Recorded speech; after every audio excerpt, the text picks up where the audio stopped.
안녕하세요. 서울특별시의회 의정포커스 김현웅입니다. 안녕하세요. 김경란입니다. 서울특별시의회가 독도수호에 팔을 걷어붙였습니다. 일본에 계속되는 침탈 야욕에 맞설 강력한 대응 논리와 대비책을 마련하기 위해 서울특별시의회 독도수호 특별위원회가 공식 출범한 건데요. 뿐만 아니라 이번 임시회에서는 일본 전범기업 제품의 공공구매를 제한하는 조례안이 발의돼 만장일치로 통과되기도 했죠. 네, 우리 민족의 자존심을 지키고 올바른 역사인식을 갖기 위한 서울특별시의회의 노력에 응원의 박수를 보내면서 서울특별시의회 제289회 임시회와 함께하는 의정포커스, 본회의의 주요 활동 소개와 함께 지금부터 시작하겠습니다. 서울특별시의회 제289회 임시회가 지난 8월 23일부터 9월 6일까지 15일간 열렸습니다. 행정사무감사 기간을 결정하는 이번 임시회는 8월 23일 개회식을 시작으로 서울시정과 교육행정에 관한 주요 업무 보고를 받고 쟁점 사항에 대한 개선과 건의가 이루어졌습니다. 신원철 의장은 개회사를 통해 앞으로의 1년 동안 성숙한 의정활동을 펼쳐 본격적인 성과를 만들어 나가겠다고 강조했습니다. 또 현재 우리나라는 외교적, 경제적 상황에 직면해 있다며 서울시의회는 피해를 입은 기업을 지원하기 위해 예비비 사용과 법적, 재정적 뒷받침을 적극적으로 시행하겠다고 약속했습니다. 그러나 우리는 어떤 불의와 고난 앞에서도 물러서지 않고 정의를 향해 치열하게 나아갔던 선조들의 정신을 물려받아 이 상황을 지혜롭게 해결할 것입니다.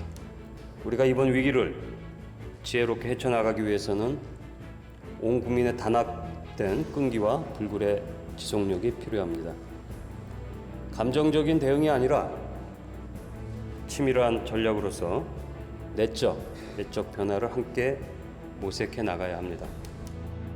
이어서 8월 26일부터 9월 5일까지는 각 상임위원회별로 소관부서의 주요 업무와 안건을 심의하고 마을버스 적자업체들에 대한 재정지원 근거를 담은 서울특별시 마을버스 재정지원 및 안전운행기준 등에 관한 조례안을 비롯해 소방활동으로 인한 부상과 질병에 대해 소방관들의 치료와 생활안정지원을 골자로 하는 서울특별시 소방공무원 보건안전 및 복지조례 일부 개정 조례안 등을 심의했습니다. 아울러 8월 23일과 9월 5일에 각각 열린 운영위원회에서는 2019년도 행정사무감사 시기와 기간을 결정하고 서울특별시의회 김포공항 활성화 특별위원회 명칭 변경안과 서울특별시의회 체육단체 비위 근절을 위한 행정사무조사 특별위원회 활동기간 연장안 등 안건을 처리했습니다. 9월 5일에는 예산특별위원회를 운영해 서울시 대외협력기금 운용계획 변경안 등 기금 변경 관련 예산을 심의하고 임시회 마지막 날인 9월 6일에는 본회의를 열고 안건 검토와 함께 각 상임위원회에서 심도 있게 논의돼 부의된 198건의 안건을 심의 처리했습니다. 건설이 중단돼 방치된 건물들, 서울 도심에서도 종종 볼 수 있었는데요. 이제 이 건물에 대한 정비가 이뤄지게 될 전망입니다. 사실 길을 가다가 방치된 건축물을 보면 덜컥 겁이 나기도 했었거든요. 게다가 혹시나 그곳에서 탈선이나 범죄가 일어나지 않을까 걱정스럽기도 했고요. 그렇죠. 오늘 정책인 이슈에서는 관련한 조례안을 발표하신 분이시죠. 또한 전국광역의회 의원협의회장을 맡아 정치 역량을 발휘하고 계신 김용석 더불어민주당 대표의원과 이야기 나누겠습니다.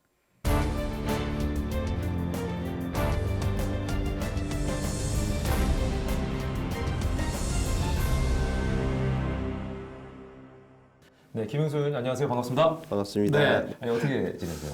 의회 이제 110명의 의원 중에 예. 민주당 의원이 102명인데 대표의원을 맡다 보니까 예. 아무래도 좀 바쁩니다. 네. 그렇죠. 네. 예. 자, 먼저 서울 시내 도심 흉물 건축물을 정비하기 위한 조례안을 대표 발의하셨습니다. 이 내용부터 좀 설명해 주시죠. 어떤 내용인지. 사실은 이제 서울 시내에 대표적으로 11곳이 있는데요. 네. 뭐 길게는 20년, 30년 공사를 하다가 중지돼서 시민들에게 불편도 주고 도시 흉물로 남아 있습니다. 네. 건축 허가해 준 거는 분명히 행정기관인데 네. 우리 책임이 없으니까 그냥 방치하고 있는 모습이 너무 무책임해 보여서 거기에 대해서 체계적인 계획도 수립하고 대책도 수립하고 그래서 고민을 해보자. 그래서 그런 조례를 만들었습니다. 예. 자, 그리고 지금 이제 행정자치위원회 위원으로 활동하고 계시죠? 네, 그렇습니다. 다른 상임위원회에 관련된 그런 조례안도 많이 발의를 하셨더라고요. 네. 그렇죠. 이제 네, 네. 사실은 의원은 그래도 한 분 한 분이 개별 입법 기관인데요. 네, 그래서 네. 법을 제정하는 사실은 사람들입니다. 시민의 안전을 생각을 네. 먼저 하다 보면 네. 또 꼭 그 소속 위원회가 아니어도 아. 발의는 하실 수가 있습니다. 다만 이제 그 해당 상임위의 위원장님이라든가 네, 네. 위원님들에게 정중하게 양해를 좀 구하고 네. 네. 자, 지난 8월에는 일본 정부의 그 경제 침략에 대한 규탄 대회와 함께 결의안을 또 발표하기도 하셨습니다. 네. 일본이 이제 뭐 독도를 침탈하더니 이제는 이제 경제 침탈까지 하고 있잖아요. 예, 그래서 최근 뉴스를 보니까 가관이더라고요. 거기에서 시민을 대표하는 서울시 의회가 가만히 있을 수는 없었고 그래서 이제 규탄 대회를 했고 네. 다만 정부 차원에서는 외교적인 문제 때문에 제의 요구가 들어왔는데 네, 네. 다시 의원들의 지혜를 모으도록 하겠습니다. 예, 예. 자, 그리고 의원님께서는 지난해부터 전국 광역의회 의원 협의회장을 또 맡고 계시는데 광역의회 전국 최초로 회칙을 제정하셨다는 얘기를 들었습니다. 그러니까 이게 무슨 내용이에요? 그 사실 이제 지방 의회 역사가 네. 짧습니다. 예, 예. 91년도 부활돼서 이제 채 뭐 30년이 안 됐는데요. 28년 정도 됐네요. 맞습니다. 28년 정도 됐고 서울시의회 더불어민주당이 회칙을 전국 최초로 만들었다는 거고 이걸 이제 전국적으로 좀 전파를 하고 있습니다. 그래서 지방의회도 좀 더 체계적이고 그 다음에 좀 정리된 내용을 가지고 의회 운영을 할 수 있도록. 네, 네. 자, 그러면 돌직구 인터뷰 시간입니다, 의원님. 네, 말 그대로 긴장됩니다. 네. 예, 사실은 110분의 의원 중에 102분이 민주당 의원이십니다. 그러다 보니까 이제 절대 다수장이잖아요. 대표 의원으로서 잘 균형을 맞추고 계시다고 생각하십니까? 어떠세요? 의회의 기본적인 임무는 네, 네. 집행부에 대한 견제 감시입니다. 예, 그래서 이제 민주당이든 네, 네, 네. 다른 당이든 간에 박원순 시정에 대한 견제 감시가 최고 1순위고요. 네. 협력적 견제 감시를 통해서 박원순 시정이 또 성공할 수 있도록 도와줘야 되는 역할도 가지고 있습니다. 그런 것들을 공개적으로는 못하지만 네. 얘기하면서 견제를 하고 있습니다. 자, 삼선시 의원이십니다. 네네. 예, 삼선시 의원으로서 보는 제10대 서울시 의회의 과제는 뭐라고 생각하십니까? 우리 지방자치법이 30년 동안 낡은 틀을 가지고 있어서 새롭게 한번 바꾸자 해서 전부 개정안을 냈습니다. 국회에서 지금 논의 중에 있는데요. 그게 바뀌면 많은 것들이 획기적으로 바뀝니다. 그래서 의회가 주민의 대표 기관으로서 좀 더 충실하게 의정 활동할 수 있고 집행부 견제 감시도 할 수 있는 기반이 만들어집니다. 그러니까 그게 가장 시급하다라고 시급합니다. 이제 본질적인 문제고 예. 제일 시급하고. 네, 아 진짜 지금 말씀하신 대로 행복한 삶을 살 수 있도록 모든 서울 시민들이 더 힘써주길 부탁드리면서 오늘 여기서 인사드리겠습니다. 오늘 함께해 주셔서 고맙습니다. 감사합니다. 네. 제289회 임시회에서는 서울특별시 의회 상임위원회 각 소관부서에 대한 주요 업무 보고와 안건 심사가 이뤄졌는데요. 그럼 먼저 행정자치위원회와 기획경제위원회, 환경수자원위원회 소식부터 차례대로 살펴보겠습니다. 행정자치위원회가 서울민주주의위원회의 민간 전문가 운영이 문제가 있다고 지적했습니다. 전문성 강화를 위해 서울시가 개방형 임기제를 채용해 운영하고 있음에도 불구하고 굳이 단순 자문과 특별 자문으로 구분해 가면서까지 민간 전문가를 추가로 운영할 필요가 없다는 이야기입니다. 민간 전문가를 위촉해서 운영하면서 표준 예산에 맞춰서 예산을 편성하지 않으면 안 될 막대한 예산을 보수를 지급주고 있더라고요. 이런 민간 전문가 운영 체제로 가서는 안 된다고 보면 생각합니다. 대방동에 위치한 청년공간 무중력지대를 현장 방문한 자리에서는 접근성이 좋지 않다고 지적하며 대안 마련을 주문했습니다. 위치가 사실 그래서 뭐 지하철역에 가면 말버스 타고 오기엔 대관이 가능한 곳인가라는 생각이 들어서 무중력지대는 청년을 구속하는 사회의 중력에서 벗어나 자유롭게 활동할 수 있는 공간이라는 의미로 서울시 청년 기본조례 및 서울특별시 청년공간 설치 및 운영에 관한 조례에 근거해 청년의 활동을 지원하고 도전과 창작, 변화를 위해 청년의 자발적인 움직임을 보장하기 위한 공간입니다. 공공기관 임원 보수의 상한선을 담은 일명 살찐 고양이법이 심사 보류되었습니다. 하지만 극심한 소득 격차 해소를 위해 서울시가 선도적으로 노력해야 한다는 반론도 제기되었습니다. 최저임금 수준의 노동을 해도 괜찮다는 노동이 있다고 우리 사회는 생각을 하는 걸까요? 이것에 대해서 서울시는, 의회는 이야기를 해줘야 되는 거예요. 그렇지 않다고. 우리 사회는 다 더불어 살아가는 사회라는 것을 이야기해야 된다고 생각합니다. 서울농수산식품공사 주요 현안 보고에서는 농축수산물 적격성 검사에 허점이 있다며 보다 꼼꼼한 점검을 주문했습니다. 자료를 보다 보니까 점검표가 하나로 갖고 지금 농축산물을 같이 다 점검을 하는 걸로 지금 농산물하고 수산물하고 축산물 다 유통기한이 틀린데 점검표 하나 갖고 모든 걸 이렇게 일괄적으로 점검을 하는 게 좀 잘못된 거 아닐까. 한편 기획경제위원회는 가락시장 현대화 사업이 적정성 재검토 등으로 사업이 지연되고 있다고 지적하며 많은 예산을 들여 사업 진행을 하는 만큼 차질 없이 진행해 줄 것을 당부했습니다. 가락시장 현대화 사업은 최근 기획재정부의 사업계획 적정성 재검토를 통과하면서 종전 7,493억 원보다 늘어난 1조 196억 원으로 사업비가 증가했고 공사기간은 2027년까지로 늘어난 상태입니다. 앞으로는 녹색 제품 구매가 보다 쉬워질 전망입니다. 환경수자원위원회가 녹색 제품 보급 촉진과 녹색 제품 관련 교육 사업을 담당하는 지원센터의 위탁 동의 등의 내용을 담은 서울특별시 녹색 구매지원센터 설치 운영 민간 위탁 동의안을 가결한 겁니다. 녹색 제품은 에너지와 자원의 투입, 온실가스와 오염물질의 발생을 최소화하는 제품을 의미합니다.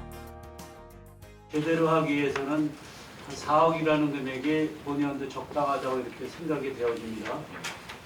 최소한의 비용이기도 하고요. 경인 아라뱃길을 현장 방문한 자리에서는 경인 아라뱃길이 서울 시민들의 삶의 질 향상에는 도움이 되지만 지역 경제에는 큰 도움이 되지 않는다는 점을 지적하며 경인 아라뱃길과 한강을 연계한 유람선 사업 등 한강의 관광 자원화 협력을 주문했습니다. 교통수단이 아닌 관광의 거점으로 해서 활성화시키려고 그러는 거잖아요. 네. 그래서 제가 봤을 때에는 우리 서울 시민의 삶의 질 향상이 될 수 있을 것 같은데 지역경제... 서해와 한강을 잇는 유람선 운항에 대해서는 인천시와 환경부 등 유관기관과의 협의와 시민소통을 통해 합의점을 이끌어내야 한다고 강조하는 한편 시의회 차원에서 적극 협조할 것을 약속했습니다. 서울시립미술관에 대해 정체성 확립이 필요하다는 의견이 제시됐습니다. 정신질환자에 대해서는 적극적인 관리 노력이 필요하다는 주문도 이어졌는데요. 이 밖에도 어떤 정책 제안과 점검이 이루어졌는지 문화체육관광위원회와 보건복지위원회 그리고 도시안전건설위원회 소식 이어서 만나보겠습니다. 디자인 전시 공간인 세마 벙커에 대해 안전성 문제가 지적되었습니다.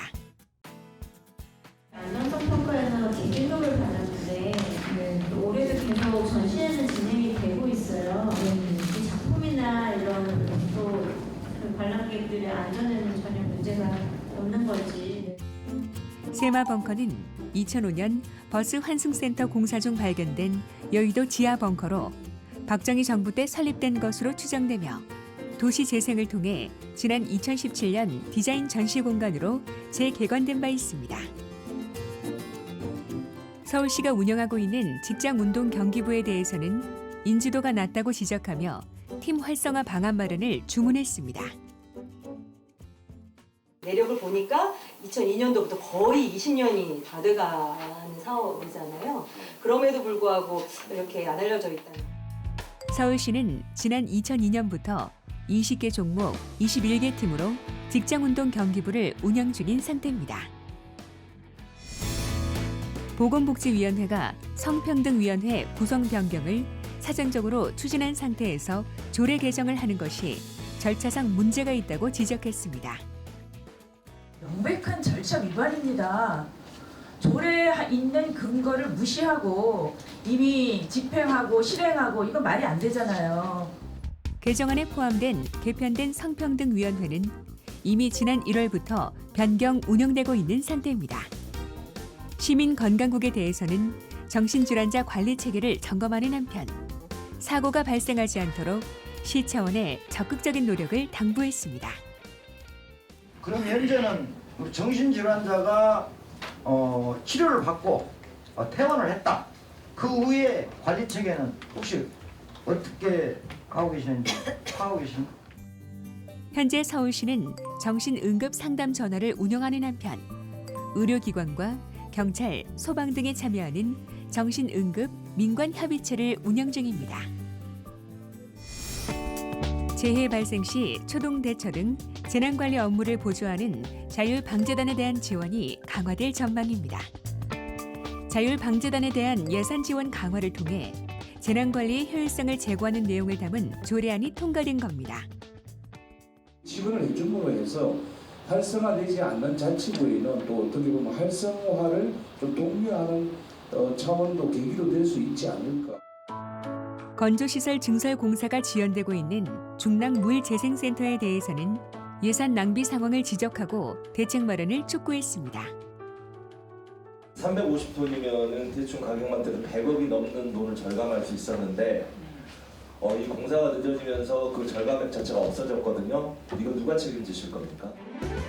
서울시는 시설의 안정적 운영을 위해 중랑물재생센터 하부 처리 과정에 일부 시설 중 건조시설에 대해 1월 준공을 예정했으나 2019년 9월 기준 공사가 완료되지 않은 상태입니다.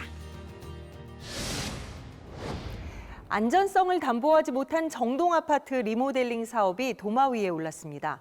고령자 우대용 교통카드의 부정 사용 가능성도 지적됐는데요. 계속해서 도시계획관리위원회와 교통위원회, 교육위원회 소식까지 전해드리겠습니다. 도시재생사업 대상지 중 하나인 정동아파트의 안전성에 대해 우려를 나타냈습니다. 정동 역사재생지원센터가 위치한 정동아파트의 리모델링 과정에서 안전진단이 우선순위에서 제외된 점을 지적한 겁니다. 오래된 건물이라고 해서 무조건 보존 위주로 먼저 이렇게 판정을 하고 그 안전진단을 그 이후에 잡으신 것 같은데 먼저 안전진단을 해보면 이거를 리모델링하는 게 불가능하다는 결론이 나올 수도 있을 것 같거든요.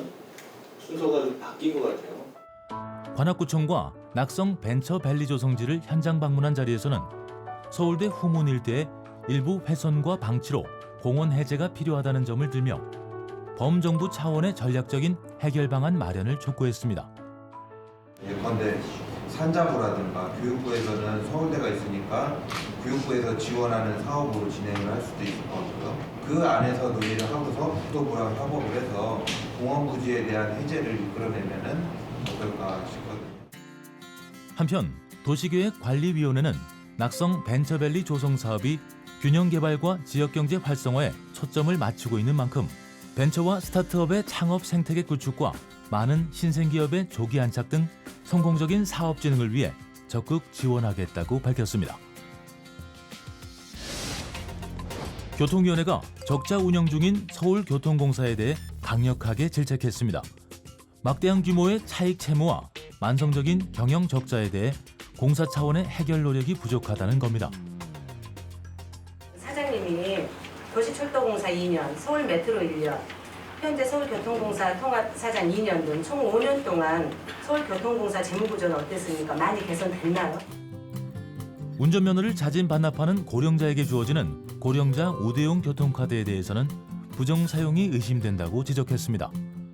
출퇴근 시간에 그게 이제 직장인 패턴 시간인데 그 시간대에 우대용 교통카드를 많이 이용을 한다는 얘기가 있어요. 데이터가 맞습니까? 이에 대해 서울시는 빅데이터를 활용해 고령자 우대용 교통카드의 부정 사용자 추적 모델을 만드는 한편 고령자의 일반적인 이용 패턴과 다른 행태를 보이는 사용자를 추적해 단속에 나서겠다는 계획을 밝혔습니다. 교육위원회가 최근 논란이 되고 있는 송정중학교 폐교와 관련해 공론화 절차 없이 추진되었다고 지적하며 절차를 무시한 행정에 대해 강하게 질타했습니다. 이 통폐합 때 일환으로 이 송정중학교 폐교가 추진되고 있는 게 아니지 않습니까? 그렇죠? 그런 측면이 없다고는 말씀드리고 싶습니다. 교육연수원을 현장 방문한 자리에서는 교원들의 연수 기간이 학생들의 교육 활동에 지장을 주지 않는 범위에서 이루어져야 한다는 점을 지적했습니다. 그다음에 방학 중에 이용을 하면 되는데 그분들은 또 보니까 방학 중에는 거의 또 연수가 없는 것 같다는 생각이 듭니다. 그렇지 않나요? 지금? 이와 함께 교육위원회는 자격 미달인 교장과 교감이 여전히 존재한다고 지적하며 관련해 자격연수 위탁기관에 대한 전반적인 점검이 필요하다고 강조했습니다. 가을을 즐기려면 야외로 나가야 된다고 생각하는 분들 많으실 텐데요. 하지만 서울, 그것도 시내 한 중심가에서 고즈넉한 가을을 즐길 수 있다는 것을 아는 분들은 그리 많지 않은 것 같습니다. 그렇습니다. 빌딩 사이에서 만나는 한옥, 그리고 그 속에서 느낄 수 있는 전통은 계절을 뛰어넘어 여유와 휴식을 제공해주기도 하는데요. 시간도 멈춰버릴 것 같은 그곳, 북촌으로 함께 가보시죠.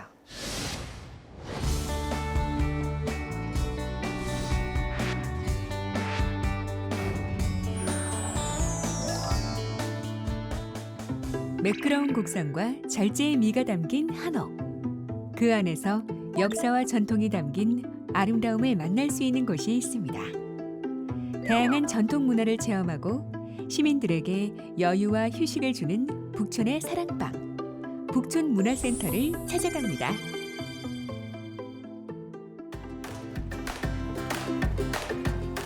서울 시내 걷기 좋은 길로도 유명한 이곳은 과거와 현재가 공존해 골목 탐방을 즐기는 시민들은 물론 외국인들의 방문이 끊이지 않는 곳인데요.